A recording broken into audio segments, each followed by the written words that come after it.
Paper money, often referred to as a note or a bill, is a type of negotiable promissory note that is payable to the bearer on demand, making it a form of currency. The main types of paper money are government notes, which are directly issued by political authorities, and banknotes issued by banks, namely banks of issue including central banks. In some cases, paper money may be issued by other entities than governments or banks, for example merchants in pre-modern China and Japan. Banknote is often used synonymously for paper money, not least by collectors, but in a narrow sense banknotes are only the subset of paper money that is issued by banks. Paper money is often, but not always, legal tender, meaning that courts of law are required to recognize them as satisfactory payment of money debts. Counterfeiting, including the forgery of paper money, is an inherent challenge.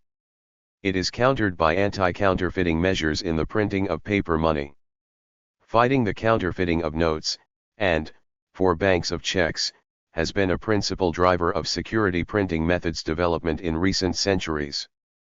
Code of Hammurabi Law 100, c. 1755 to 1750 BC, stipulated repayment of a loan by a debtor to a creditor on a schedule with a maturity date specified in written contractual terms.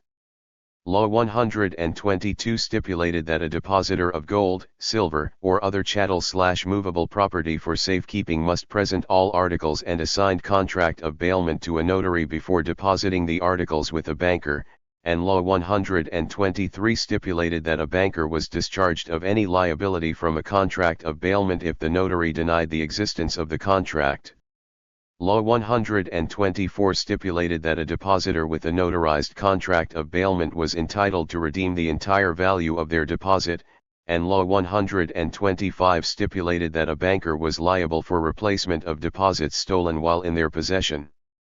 Carthage was purported to have issued government notes on parchment or leather before 146 BC. Hence Carthage may be the oldest user of lightweight promissory notes. In China during the Han Dynasty, promissory notes appeared in 118 BC and were made of leather. Rome may have used a durable lightweight substance as promissory notes in 57 AD, which have been found in London. The first documented paper money was issued during the Tang Dynasty and Song Dynasty of China, starting in the 7th century, called flying money. 14 Its roots were in merchant receipts of deposit during the Tang Dynasty, 618 to 907, as merchants and wholesalers desired to avoid the heavy bulk of copper coinage in large commercial transactions. Although government-issued centralized paper money did not appear until the 11th century, during the Song Dynasty. In Europe, cloth notes were in use in Prague in 960 and as part of the banking scheme of the Knights Templars around 1150. The first European attempt by a bank of issue at issuing banknotes was in 1661 by Stockholm's Banco, whose legacy was soon taken over by Sweden's Sveriges Riksbank. The French Revolution resulted in the mass issuance of government notes known as assignats whose value soon collapsed, leading Napoleon to establish the Bank of France to issue paper banknotes in the early 1800s. Cash paper money originated as receipts for value held on account, value received, and should not be conflated with promissory sight bills, which were issued with a promise to convert at a later date. The perception of paper money as currency has evolved over time. Originally, money was based on precious metals, or commodity money. Paper money was seen by some as an IOU or promissory note, a promise to pay someone in precious metal on presentation, see representative money. But they were readily accepted for convenience and security in London, for example, from the late 1600s onwards. With the gradual removal of precious metals from the monetary system, paper money evolved into pure fiat money. Early Chinese paper money. The first known paper money instrument was used in China in the 7th century, during the Tang Dynasty, 618 to 907. Merchants would issue what are today called promissory notes in the form of receipts of deposit to wholesalers to avoid using the heavy bulk of copper coinage in large commercial transactions. Before these notes, circular coins with a rectangular hole in the middle were used. Multiple coins could be strung together on a rope. Merchants found that the strings were too heavy to carry around easily, especially for large transactions. To solve this problem, coins could be left with a trusted person, with the merchant being given a slip of paper, the receipt, recording how much money they had deposited with that person. Their coins would be restored when they went back and gave that person the paper. True paper money, called jiaozi, developed from these promissory notes by the 11th century, during the Song dynasty.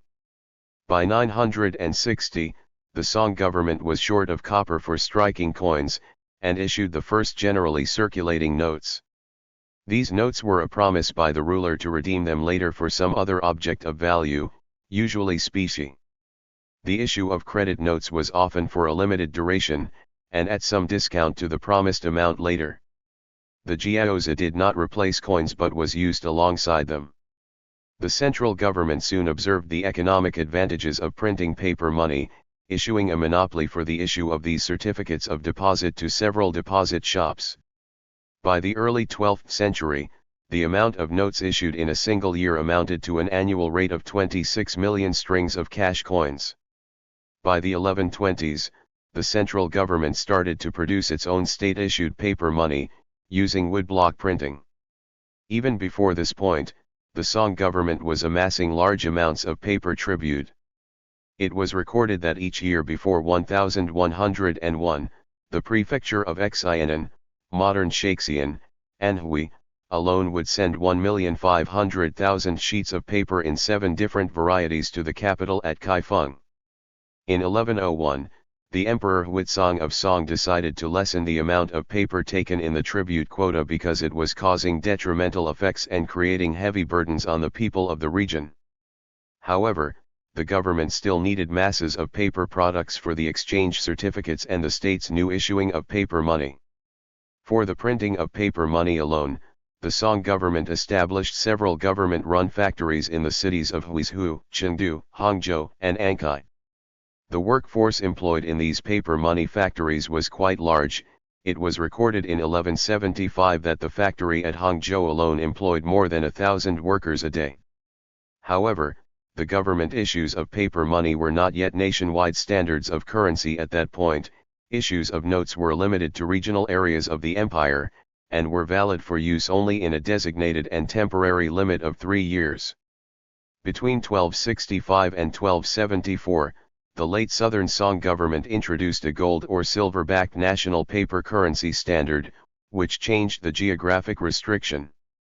The range of varying values for these notes was perhaps from 1 string of cash to 100 at the most.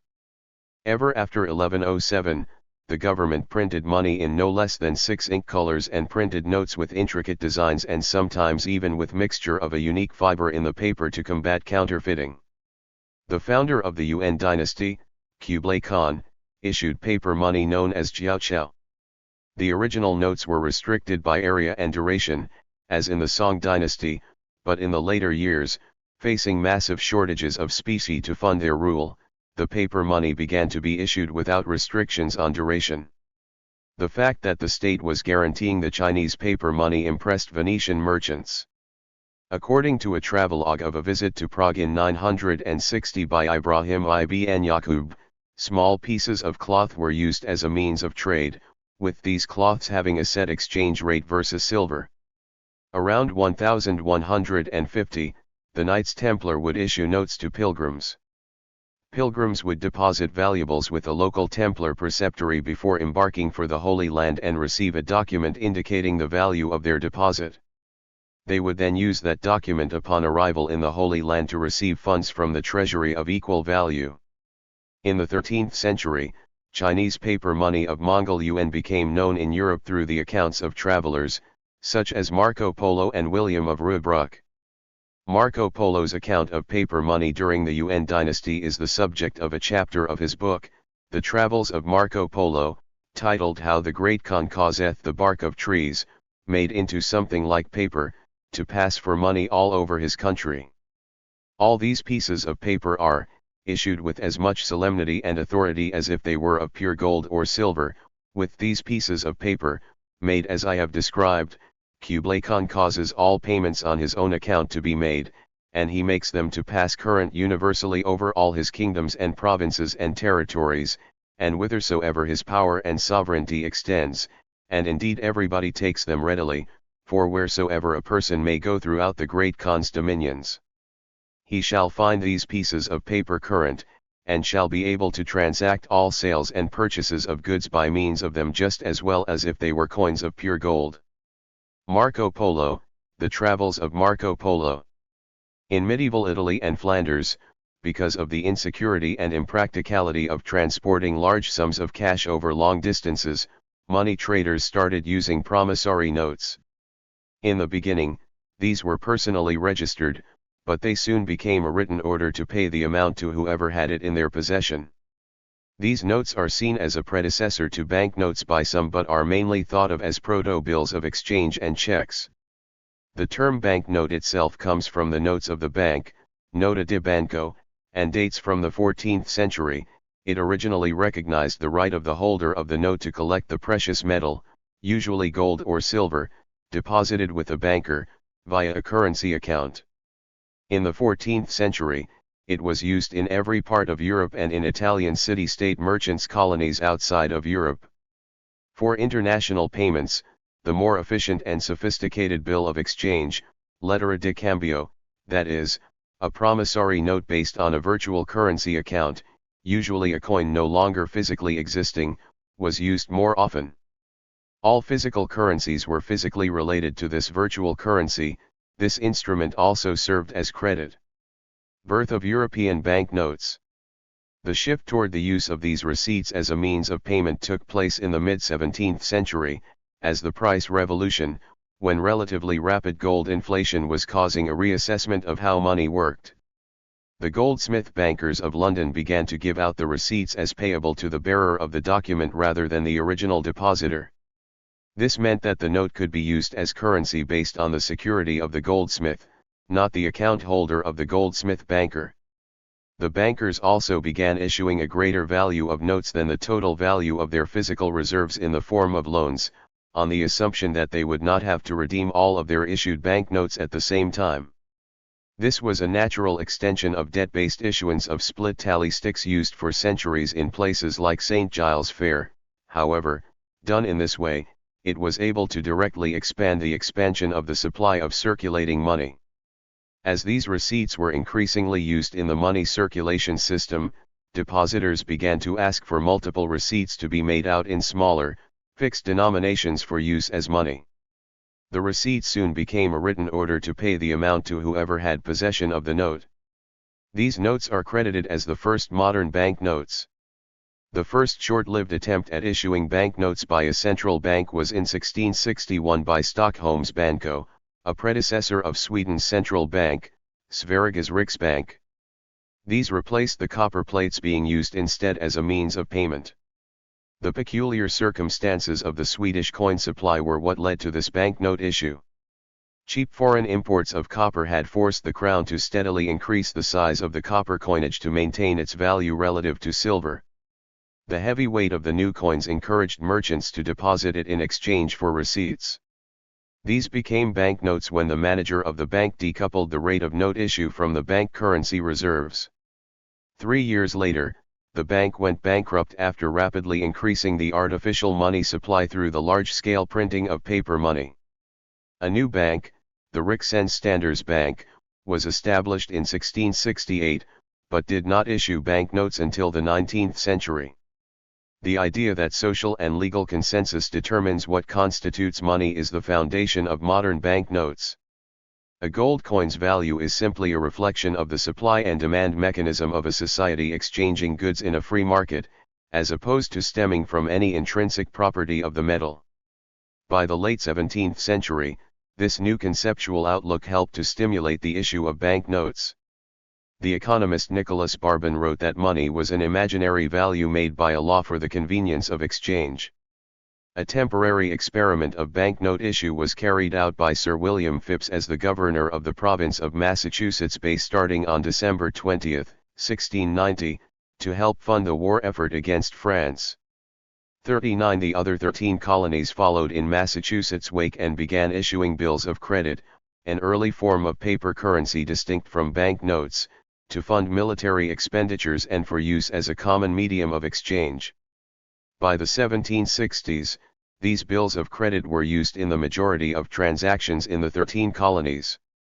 The first bank to initiate the permanent issue of banknotes was the Bank of England. Established in 1694 to raise money for the funding of the war against France, the bank began issuing notes in 1695 with the promise to pay the bearer the value of the note on demand. They were initially handwritten to a precise amount and issued on deposit or as a loan. There was a gradual move toward the issuance of fixed denomination notes, and by 1745, standardized printed notes ranging from £20 to £1,000 were being printed. Fully printed notes that did not require the name of the payee and the cashier's signature first appeared in 1855. The Bank of Scotland was established in 1695 to support Scottish businesses, and in 1696 became the first European bank to issue banknotes in fixed values. It continues to issue banknotes and is the longest continuous banknote issue in the world. The Scottish economist John Law helped establish banknotes as a formal currency in France, after the wars waged by Louis XIV left the country with a shortage of precious metals for coinage. In the United States, there were early attempts at establishing a central bank in 1791 and 1816, but it was only in 1862 that the federal government of the United States began to print banknotes. Central bank issuance of legal tender. Originally, the banknote was simply a promise to the bearer that they could redeem it for its value in specie, but the Bank of England Act 1833, the second in a series of bank charter acts, established that banknotes would be considered as legal tender during peacetime. Until the mid-19th century, commercial banks were able to issue their own banknotes, and notes issued by provincial banking companies were the common form of currency throughout England, outside London. The Bank Charter Act 1844, which established the modern central bank, restricted authorization to issue new banknotes to the Bank of England, which would henceforth have sole control of the money supply in 1921. At the same time, the Bank of England was restricted to issue new banknotes only if they were 100% backed by gold or up to £14 million in government debt. The Act gave the Bank of England an effective monopoly over the note issue from 1928. Advantages and disadvantages. Prior to the introduction of paper money, precious or semi-precious metals minted into coins to certify their substance were widely used as a medium of exchange. The value that people attributed to coins was originally based upon the value of the metal unless they were token issues or had been debased. When paper money was issued by banks, that was originally a claim for the coins held by the bank, but due to the ease with which they could be transferred and the confidence that people had in the capacity of the bank to settle the notes in coin if presented, they became a popular means of exchange in their own right. They now make up a very small proportion of the money that people think that they have, as demand deposit bank accounts and electronic payments have negated much of the need to carry notes and coins. Paper money has a natural advantage over coins in that it is lighter to carry, but it is also less durable than coins. Banknotes issued by commercial banks had counterparty risk, meaning that the bank may not be able to make payment when the note was presented. Notes issued by central banks had a theoretical risk when they were backed by gold and silver. Both notes and coins are subject to inflation. The durability of coins means that even if metal coins melt in a fire or are submerged under the sea for hundreds of years, they still have some value when they are recovered. Gold coins salvaged from shipwrecks retain almost all of their original appearance, but silver coins slowly corrode. Other costs of using bearer money include discounting to face value. Before national currencies and efficient clearing houses, banknotes were only redeemable at face value at the issuing bank. Even a branch bank could discount notes of other branches of the same bank. The discounts usually increased with distance from the issuing bank. The discount also depended on the perceived safety of the bank. When banks failed, the notes were usually partly redeemed out of reserves, but they sometimes became worthless. The problem of discounting within a country does not exist with national currencies. Counterfeiting paper notes has always been a problem, especially since the introduction of color photocopiers and computer image scanners. Numerous banks and nations have incorporated many types of countermeasures in order to keep the money secure. However, extremely sophisticated counterfeit notes known as superdollars have been detected in recent years. Manufacturing or issue costs. Coins are produced by industrial manufacturing methods that process the precious, semi-precious, or other metals, and require additions of alloy for hardness and wear resistance. By contrast, banknotes are printed paper, or polymer, and typically have a higher cost of issue, especially in larger denominations, compared with coins of the same value. Wear costs. Banknotes do not lose economic value by wear, since, even if they are in poor condition, they are still a legally valid claim on the issuing bank. However, banks of issue do have to pay the cost of replacing banknotes in poor condition, and paper and even polymer notes wear out much faster than coins. Cost of transport. Coins can be expensive to transport for high-value transactions, but banknotes can be issued in large denominations that are much lighter than the equivalent value in coins. Cost of acceptance. Coins can be checked for authenticity by weighing and other forms of examination and testing. These costs can be significant, but good quality coin design and manufacturing can help reduce these costs. Banknotes also have an acceptance cost, the expense of checking the banknote's security features and confirming acceptability of the issuing bank.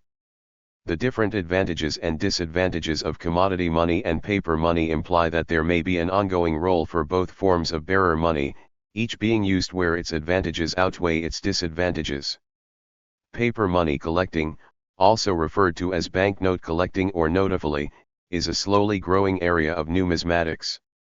Although generally not as widespread as coin and stamp collecting, the hobby is slowly expanding.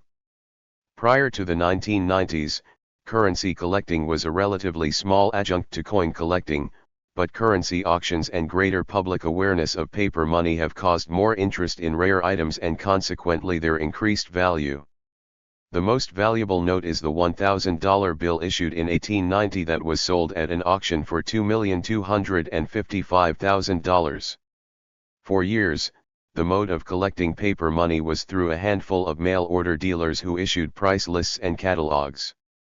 In the early 1990s, it became more common for rare notes to be sold at various coin and currency shows via auction.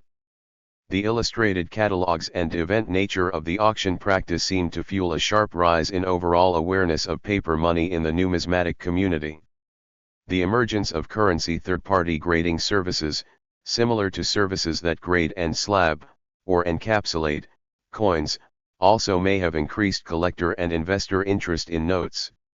Entire advanced collections are often sold at one time, and to this day, single auctions can generate millions in gross sales. Today, eBay has surpassed auctions in terms of the highest volume of sales of banknotes. However, rare banknotes still sell for much less than comparable rare coins. This disparity is diminishing as paper money prices continue to rise. A few rare and historical banknotes have sold for more than $1 million.